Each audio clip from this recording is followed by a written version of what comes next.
बात मौसम की करते हैं। एमपी और छत्तीसगढ़ दोनों ही जगह पर कड़ाके की ठंड महसूस की जाने लगी है। तेज हवाओं के चलते कई जिलों में ठंड बढ़ गई है। प्रदेश के कई जिलों में हिल स्टेशनों जैसा घना कोहरा देखा जा रहा है और सबसे कम अंबिकापुर में 12.5 डिग्री न्यूनतम तापमान दर्ज किया गया है। रायपुर में न्यूनतम तापमान 20 डिग्री दर्ज किया गया है।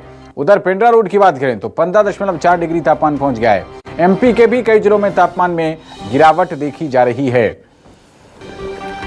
तो ठंड ने अपनी दस्तक दे दी है और कड़ाके की ठंड कई जिलों में महसूस करनी शुरू हो गई है। एमपी के कई जिलों में तापमान में गिरावट देखी गई है। छत्तीसगढ़ में भी कमोबेश यही आलम है। जैसा कोहरा जैसी ठंड कई हिल स्टेशन पर देखने को मिलती है। कमोबेश कुछ वैसा ही मौसम मध्य प्रदेश और छत्तीसगढ़ के कुछ इलाकों में देखा जा रहा है। ये देखिए तस्वीर आपकी स्क्रीन पर। कुछ लोग अलाव जलाकर ठंड से राहत पाने की कोशिश करते हुए नजर आ रहे हैं। खबर पर ज्यादा जानकारी के साथ हमारी संवाददाता लक्षिका साहू जुड़ रही हैं। लक्षिका, ठंड ने दस्तक दे दी है और किस तरीके के इंतजामात प्रशासन के द्वारा किए जा रहे हैं? ठंड को तो रोका नहीं जा सकता, लेकिन जो बेसहारा हैं, बेघर हैं, उन पर किस तरीके से इंतजाम किए गए हैं कि ठंड का असर ना होने पाए? जी बिल्कुल, देखिए जिला प्रशासन जो है अपने स्तर पर तैयारियां जो है शुरू कर चुका है। अलाव की व्यवस्था अलग अलग इलाकों में जो है की जा चुकी है। लेकिन अगर हम तापमान की बात करें, छत्तीसगढ़ में जिस प्रकार से मौसम बना हुआ है, पिछले 10 दिनों से लगातार जो है बादल छाए रहे हैं और तापमान में काफ़ी ज़्यादा वृद्धि देखने को मिली है। तो फिलहाल जो जिला प्रशासन ने व्यवस्था तो कर दी है, लेकिन इसकी ज़रूरत जो है अभी नज़र नहीं आ रही है। हालांकि आज से जो है मौसम वो खुलने के आसार मौसम विभाग ने जताए हैं और आज से एक बार फिर तापमान में जो है गिरावट देखने को लक्षिका, अगर संभव हो तो आपके आसपास जो लोग नजर आ रहे हैं उनसे भी आप बात कर सकते हैं कि कैसा महसूस कर रहे हैं, क्या उनकी जीवन शैली में बदलाव आया है? जी बिल्कुल, मैं कोशिश करूंगी कि बातचीत करके उनके जीवन के बारे में भी मैं आपको बता सकूं, क्योंकि मौसम में उतार चढ़ाव जब बनता है तो तबीयत भी काफ़ी ज़्यादा ख़राब हो जाती है। ऐसे में समस्याएं भी काफ़ी होती है। बात करूंगी आंटी, अभी मौसम काफ़ी अजीब बना हुआ है। कुछ समय पहले कड़ाके की ठंड शुरू हो गई थी और फिर बारिश होने लगा और अब बहुत ज़्यादा गर्मी पड़ रही है। तो किस तरीके से देख रहे हैं, हालात कैसे बने हैं? मौसम भी खराब होता है ऐसे? वो हवा ठंडी आती है तो बच्चों की तबीयत भी खराब हो जाती है, सर्दी खांसी। तो ये मौसम थोड़ा बच्चों के लिए सही नहीं रहता है। अच्छा, और अभी मौसम कैसा बना हुआ है? खुशनुमा बना है। अच्छा, दिन में बहुत गर्मी लगती है और फिर रात को थोड़ी हल्की ठंडी कभी पड़ जाती है। तो अपने रायपुर में तो ऐसे ही रहता है क्लाइमेट हरदम। अभी अच्छा लगता है, ये मौसम सबसे हेल्दी रहता है। अच्छा, अभी जो ठंड लग रही है दूसरे साल के मुताबिक दिसंबर में इतनी ठंड पड़ती थी या फिर इससे ज्यादा? चेंज हो गया है, अभी कहाँ पड़ रही है, उतनी नहीं पड़ रही है। दिसंबर में तो अच्छी ठंड होती थी पहले। अभी क्लाइमेटिकल चेंजेस काफी ज्यादा हैं। आ गया और ठंड हो ही नहीं रही है, गर्मी गर्मी लगी पड़ी है ये। अच्छा, आप स्वेटर भी नहीं पहने? ऐसे ही तो बेहाल लगा पड़ा है। पंखा एसी चालू ही हो रही है। 12 महीने एसी का उपयोग कर रहे हैं? हाँ, पढ़ना सही बोले। और बारिश भी कभी हो जाती है? बारिश होती है, फिर धूप निकलती है, फिर बीमारी चालू हो जाती है। अच्छा, हम आग तापते हैं, हमेशा ऐसा होता है कि ठंड का मौसम आता है तो हमको आग तापना पसंद आता है। तो आपके घर में आग जलाने की स्थिति आई है, ऐसा लग रहा है? नहीं नहीं नहीं, अभी तक एक बार नहीं, बिल्कुल ही नहीं। लक्षिका, वापस लौटते हैं आपके पास और मध्य प्रदेश का हाल बताने के लिए हमारे साथ हमारे state news coordinator Rakesh Chaturvedi ji भी जुड़ गए हैं।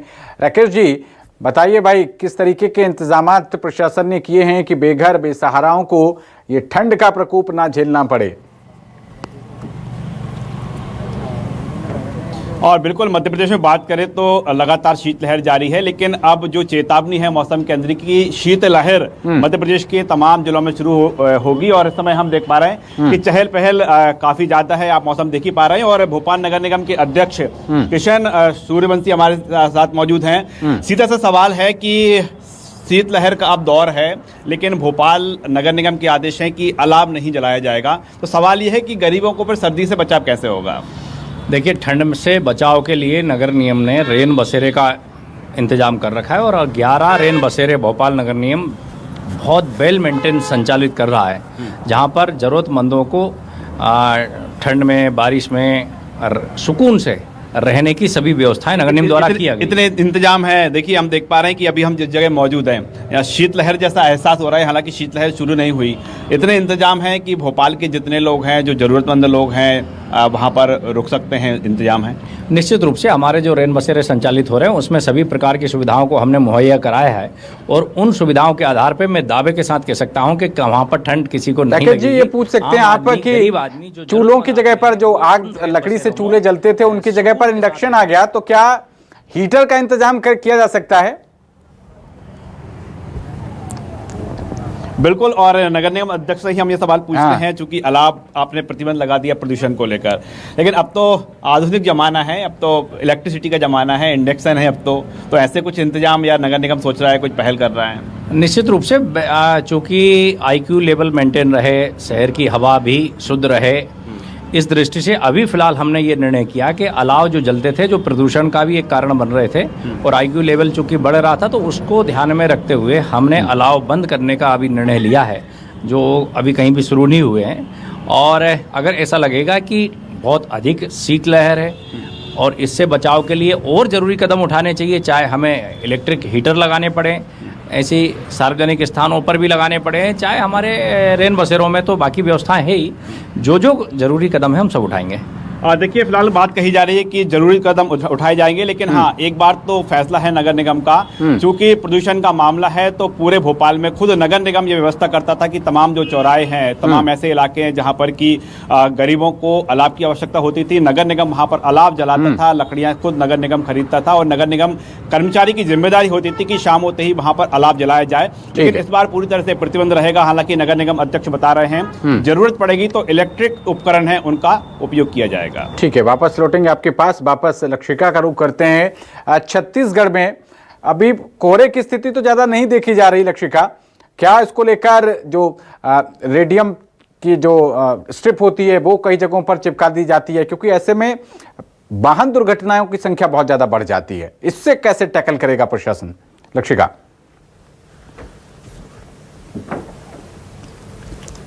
अभी तक तो ऐसी स्थिति नहीं आई थी, लेकिन जो है आज मौसम विभाग ने ये संभावना जताई है कि अब जो है छत्तीसगढ़ के उत्तरी भाग, यानी अधिकांश ये कहा जाए तो सरगुजा जिले में जो है वो कोहरे की जो है संभावना वो बन सकती है, क्योंकि तापमान सबसे ज्यादा वहीं कम दर्ज किया जा रहा है। और एक बार फिर जब तापमान बढ़ा था तब भी आज जो है तापमान सबसे कम अंबिकापुर का ही बना हुआ है, तो कोहरे की संभावना वहां पर जताई गई है। और जिला प्रशासन की ओर से अभी तक फिलहाल जो है कोई कार्रवाई ऐसे देखने को नहीं मिल रही है कि ऐसी व्यवस्थाएं करा दी जाए ताकि कोहरे में जो है इस दुर्घटनाएं ना देखने को मिले। लेकिन फिलहाल देखिए, मौसम विभाग ने कल ये जो है नोटिफिकेशन वो जारी कर दी थी कि कोहरे की संभावना वो सरगुजा संभाग के कुछ जिलों में देखा जा सकता है। तो देखिए, अभी भी इंतजार है कि जिला प्रशासन जो है कब नोटिफिकेशन पर संज्ञान ले और जल्द से जल्द ऐसी व्यवस्थाएं कर दे ताकि दुर्घटना ना हो। यहाँ तक कि अलाव की अलग अलग व्यवस्था है, वो कुछ ही जिलों में अभी जो है वो जिला प्रशासन कर पाई है। मैं जैसे कि मैंने बताया कि रायपुर में भी जब कड़ाके की ठंड पड़ रही थी तभी अलाव की व्यवस्था यहाँ कर दी गई थी, लेकिन अभी जो है स्थिति कुछ अलग ही बनी हुई है। मौसम में काफी ज्यादा यहाँ पर शुक्रिया लक्षिका और राकेश जी, आप दोनों का मौसम का ये ताजा तरीन हाल दर्शकों को बताने के लिए।